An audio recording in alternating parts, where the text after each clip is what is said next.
rabay inaan idinla wadaago xog cusub ee kasoo korortay cudurka coronavirus. Maanta xogta aan hayno waxa waa in la baaray ilaa iyo 22 qofood.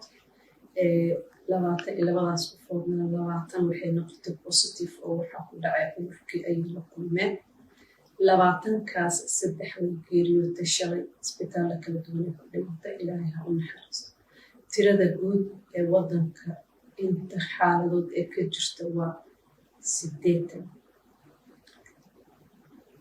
5 way geeriyootay. Ilaahay ha u naxariisto, jannadii Allah ka waraabiyo, sabir Allah ka wada siiyo intii ay ka baxeen.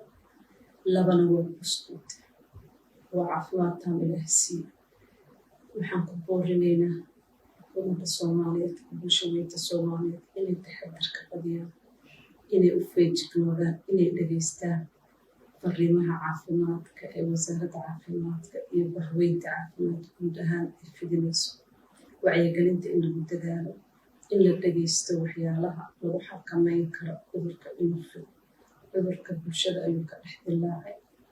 Sida aan arkaynana baaritaanadii usbuucan la sameeyey waxaad ujeedaa inuu sii kordhayo tirada dadka oo cudurka haya.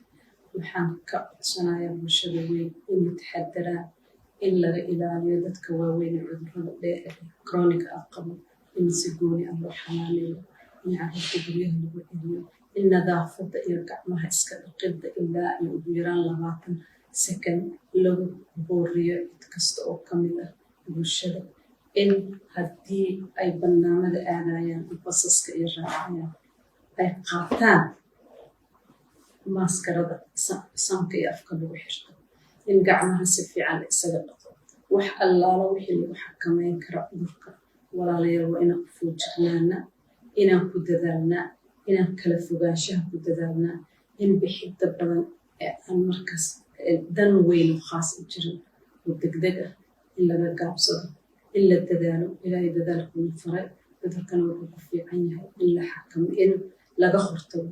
Daawo malaha oo xaaladihiisa dhibka badan markuu gaaro qofka wuxuu u dhimanayaa neeftuu qabato.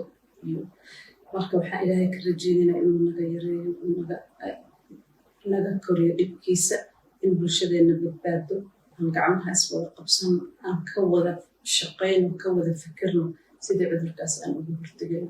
Khatartiisu leeyahay, hala ilaaliyo dadka nugul, dadka cudurrada chronic-da qaba, carruurta, in lagu dadaalo nadaafadda, in lagu dadaalo kala fogaanshaha, in lagu dadaalo inaan meelaha ciriiriga iyo buuqada aan la gelin. Marka Ilaahay hana waafajiyo wanaag oo dhan, Ilaahay dhibkiisa ha naga yareeyo.